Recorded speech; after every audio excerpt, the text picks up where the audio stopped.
As you think about the collapse of the Western-backed financial system, it really puts into perspective and makes quite ludicrous the statement that was made in the early 90s, the mid-90s, by Francis Fukuyama. He stated this: what we may be witnessing is not just the end of the Cold War, but the end of history. I think this was the first history periodical that I read in my undergrad in studying history, was Fukuyama's The End of History. The Cold War had ended, the Soviet Union had collapsed, and it led many to just celebrate what he calls the universalization of Western liberal democracy. So there's no more Cold War, there's no more bipolar world with two competing ideologies of individualism versus collectivism. This one failed, so now we have freedom forever and for all. This was like we arrived at the end of history. False.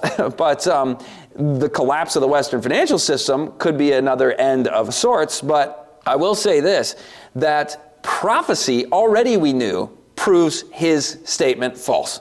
The end of history does not happen with a Pax Americana of a global liberal democracy and freedom for all. It actually, prophecy indicates that in Revelation 13, you get illiberal, authoritarian, totalitarian moves. You don't have democracy reigning and ruling, unless by democracy if you mean the rule of the mob, because it is actually a mob that calls for the persecution of the commandment-keeping people of God.